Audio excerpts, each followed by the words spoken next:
Aloha. Thank you for tuning in to episode number 98. My name is Christina Estrada, partner of Booyah Marketing, creator for 30 Spotlight, where we have deeper connections. Today, our returning honored guest is David Bruce Leonard.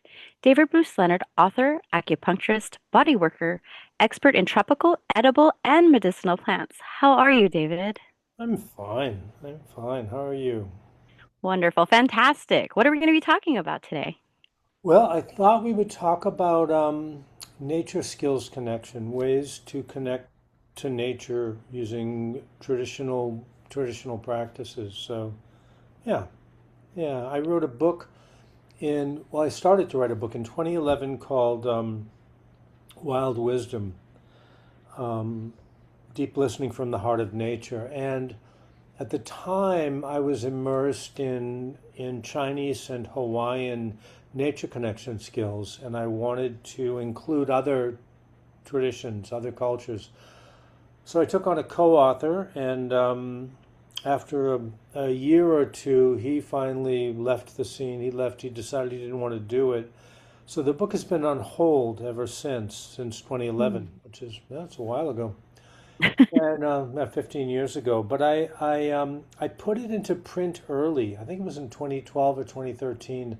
The book, even though it was only half done because I needed it for a class.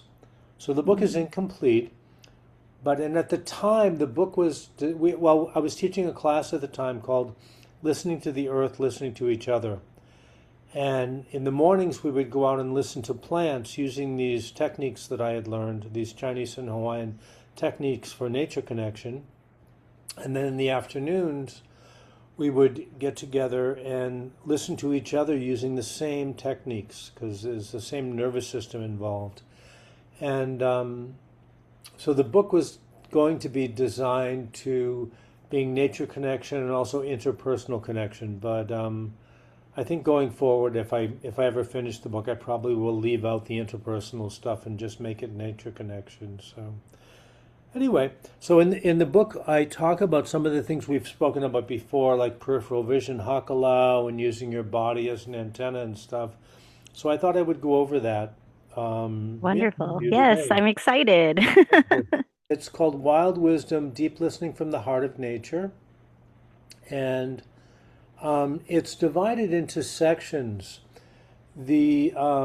And it uses the metaphor of the tree as our way of relating to the world. So the roots is our deepest sense of self and our deepest connection to the Tao, or our deepest connection at the core of who we are, that unnameable, the awareness without identity that connects, that permeates all things. And then the trunk is our physical vessel, our body. Um, and in Chinese medicine, we talk about tension being stagnation.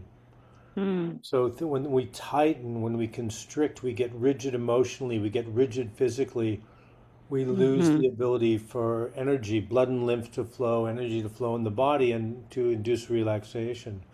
So that part would be addressed in the trunk. The branches are the things, the ways we extend to the world. It would be extending to nature or extending to other people. Hmm. And the fruits and flowers would be our interaction. So mostly today, we're going to focus on the roots, the trunk, and the branches. Yeah, so this is the book. We start out with the earth yin. So there's also yin and yang. So before the tree, there was yin, which is deep down into the planet, and there was yang in the heavens. Um, so I go and this is loving between the lines, which is the idea that we have to look between the spaces of things to see what's going on. If we just look at things directly, my Chinese teachers would say you never stare at a disease. So you don't just look at a disease. You want to broaden your view and see things between the lines, between in a Hmm. broader expansion. So um, yeah, so our roots is the deepest part of ourselves. Our roots are the part of ourselves before the world told us who we were supposed to be. Mm. So before our scripting, before all the way our family, when we're kids, that we're a baby and we have no boundaries and we're just open and there's like, everybody goes, you're a baby, you're a baby, you're a baby, right? And then all of a sudden, oh, I'm a baby, right? I guess. And oh, I'm a Christian, or I'm a Muslim, or oh, I'm an atheist, or whatever the family tells us that gets imprinted. So those are our roots. Um, and these are exercises in listening to ourselves, like trying to find the awareness without identity, the deepest part of ourselves that exists before all the stories and all the thoughts and stuff. Um, and I write a bit about shamanism and how basically a physician is a shaman and that stethoscope is a rattle. We've talked about that before, and bringing knowledge down, and how really the physician is taking on the role of a shaman, but most of them aren't aware of it, so they do it in a particular way. And then clearing the vessel, which is opening the channels, which is exercises to help us open up our body so we can receive information, we can receive data, both internally and externally. If we're really tense and locked up, things don't flow as well and we lose our awareness. If we're adrenalized, we get tunnel vision, we get time distortion, auditory exclusion. If we're Mm. tense and angry and frustrated, whereas we open, I mean, there's a time to be tense and angry and frustrated, but when we open, we allow more data in. So these are just different exercises to allow the energy to move in the body so we feel comfortable and reasonably functional in the world. This is walking like a gorilla or walking like a primate, where there's just a sense of relaxation. Anyway, these are all exercises that praying with our bodies, which is what my Hawaiian teachers would do. I would watch them pray with their bodies when they were gathering herbs. And it wasn't pretentious. There was just this relaxation and this very rooted comfort in being connected to what's around them without a lot of internal dialogue or discourse. Um, Uncovering grief, which is important for that. And then we have the Mm. branches, and these are the techniques used for reaching out to nature or to other people.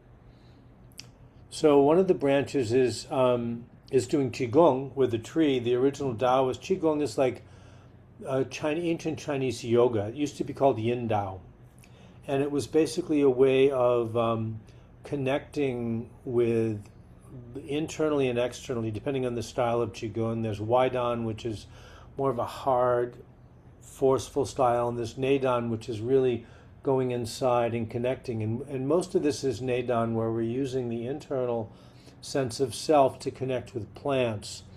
So there's Qigong, you've probably seen Tai Chi Ball, where people are doing Tai Chi. That actually originally was embracing a tree and breathing with the tree, allowing that energy to flow, and just noticing what information we're getting from that exchange. There's what they call body radar or dermis, and this is a way to feel our environment with our skin, um, temperature changes, sensations, and we bring our awareness out, and we create sort of a semi-permeable membrane in our body, but also in our psyche, so we're open to receiving information, not just through our head, but through our whole body. And they Mm. actually have found olfactory cells in the skin. Olfactory cells are the cells that allow us to smell. So they have actually Mm. located smelling sensors in the skin. Nobody really knows what they do, but they're there for a reason. So there's something going on here neurologically that the traditional cultures would tap into. This is a dermis practice, body radar. We have what we call locus and focus, where locus is where we are situated in our body or outside of our body, where we identify with, and focus is what our eyes are doing. And we tend to correlate those normally, but we put those together. but we don't have to. I can focus on something outside, but pay attention to what's happening in my peripheral vision or in my body, and that's the locus and focus practice. Um, and then this is Hakala. We talked about this before. It's eye Hmm. training, and it's actually not eye training. It's actually body and spirit training. And Hakala is there's a technique that my Hawaiian teacher Dane Silva taught me, where you put your this triangle out here, and you've seen this when they do the all the stuff in Mauna Kea and stuff with a mountain. But this Right. is an old, apparently, um, Hawaiian practice, a Ho'omana practice of using focus and then locus, because when we're looking out there, but our locus, our awareness is actually on our hands. So if I'm looking straight out, my attention is not what I'm looking at. My attention is out here on peripheral vision. So this is Right. a way of dropping into a parasympathetic state, because the um, the rods in the eyes, which have to do with peripheral vision, are 9 times more sensitive to movement, and also psychologically they create context. So the peripheral vision, what we see on the edges of our vision, helps us understand what we're looking at. And if we lose that context, we become, well, we stare at a disease, right? We lose the context in which things are happening, and we can't Hmm. understand things, many things, outside of their context. So this is a Hawaiian practice called Hakalau, and that is, yeah, the book is just going about that. This is a Chinese practice that I learned from Dale Strawhacker, which is, he was a Qigong teacher, and this is the same thing. It was interesting. It was almost the exact same training that they would do in Qigong, where you would look and you're focusing on something in the distance, but you put your hands like this and you're focusing on where your hands are, and then dropping into peripheral vision or dropping into body awareness. So, and these are all things that we can use to help us get out of our training. We're scripted. We're told who we are, and we're told this is the way the world is. But you know, Hmm. the genius of human culture is that thousands and thousands and thousands of cultures have seen the world differently. And these are all just different ways of expressing our humanity and what it is to be human in the world. And when we learn these things, we can enhance our ability. We have lots of different channels. We're not so stuck in this is the way it is, this is the friggin' truth, and everybody who doesn't believe with me can go screw themselves, right? There's options. There's different ways of looking. And she's laughing, right? Different ways of looking at things. So anyway, so this is a Chinese version of that. I mean, of that same of the same Hawaiian practice, the same Hakalau practice. Okay, and then so in Hakalau, the way I learned it was, I have a visual focus, but my attention is out in the periphery, and these are just exercises you can do to in order to internalize this in your body, so you can use this, and you can use this with nature or with people. You can. Years ago, I was studying with a friend of mine, Matt Kirk, and he was showing me these animal tracks. He was teaching me animal tracking, and there was some kind of track. I don't know if it was a pig track or a deer track we were looking at, and he was looking in the dirt in this trail, and he said, "Can you see that track?" And I went, "No, I can't see it." He said, "It's right there." I said, "I can't see it." He said, "Look over here," and he pointed over like 12 inches to the right. He said, "Look over here, and now can you see it out of your peripheral vision?" And the minute I looked over to the right, I could see it very clearly. So this Wow. has very practical applications, and we can do this with people too. We get focused on the one thing. We're having a fight with our partner, or we're listening to a friend and we're triggered, or we're just nah, nah, nah, nah, nah, right? And if we Hmm. can broaden our view and say, oh, sort of broaden our view metaphorically, but also sometimes visually, right? Broaden our view metaphorically and say, oh, what is the context in which this is happening? What's this person's motivation for saying that, right? So we can Right. broaden our view and we can soften. And when we soften, we see, oh, we get context. So this has lots of different applications.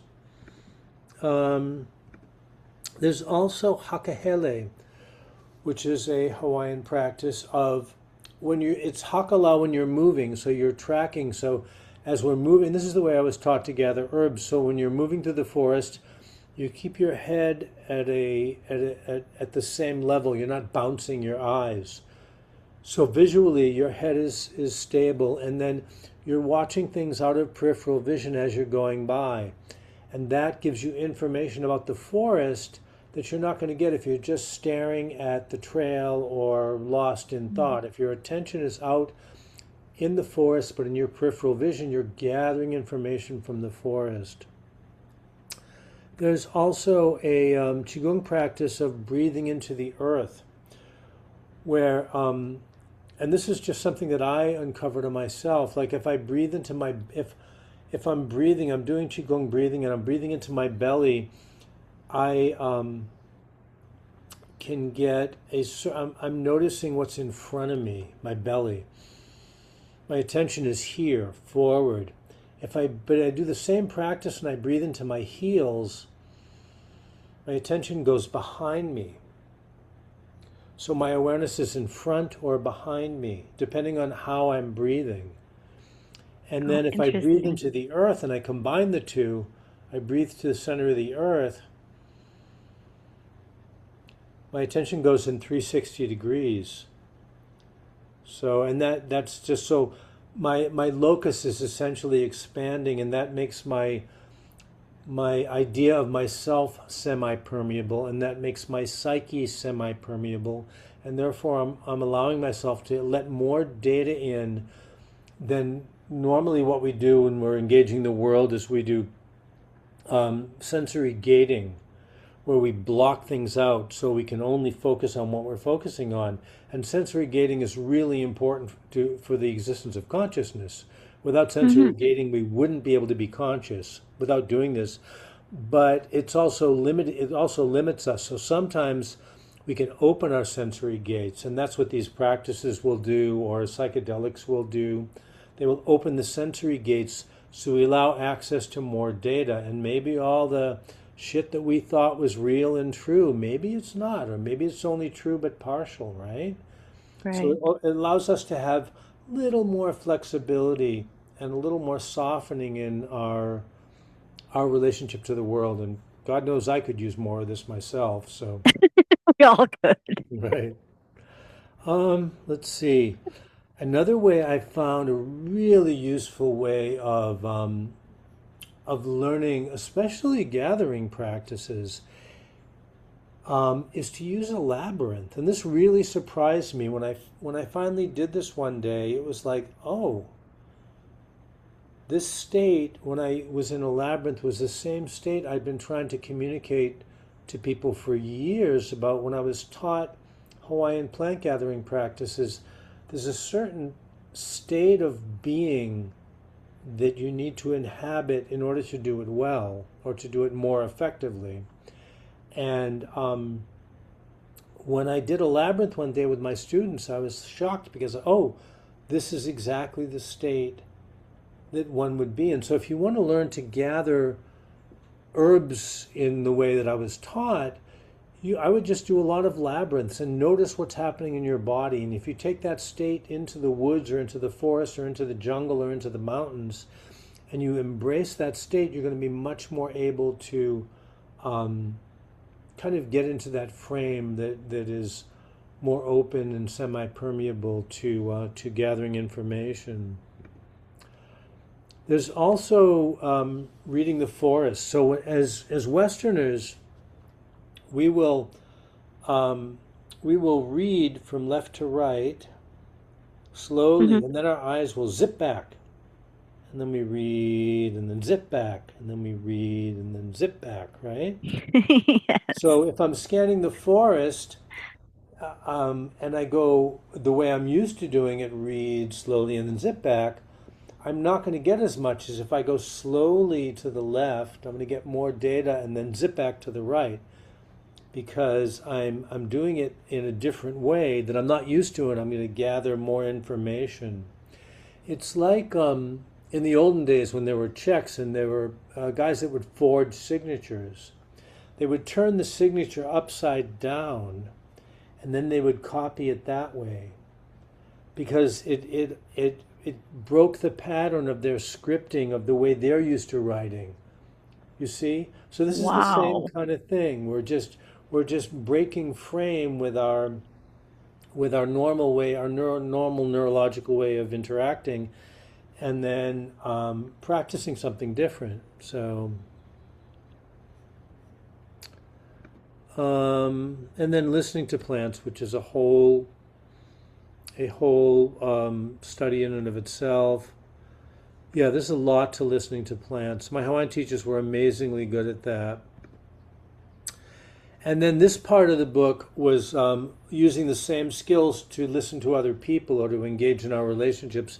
I'm probably not going to include this. Originally, the book was going to be about half of it was going to be about listening to nature, and half of it was going to be about listening to each other. But I don't think that's viable in terms of producing a book. So I'm going to skip this part if I ever find another co-author to do this with me.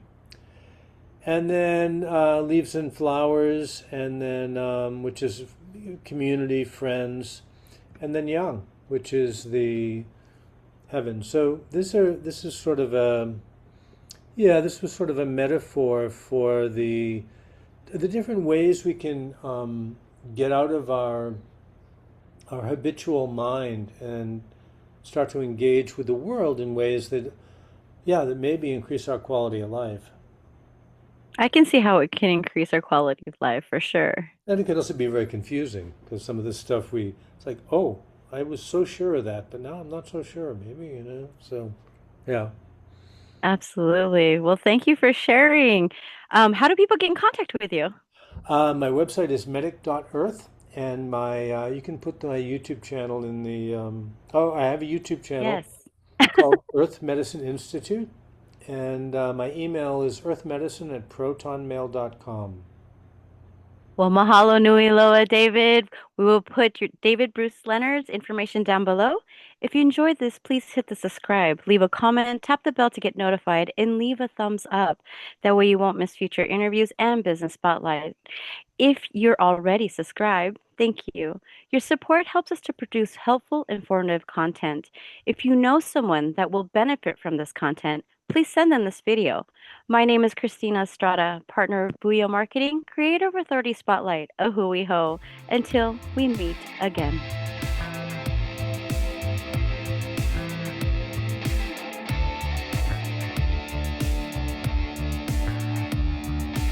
One two zero Keawe Street, number 204C, Hilo, Hawaii 96720.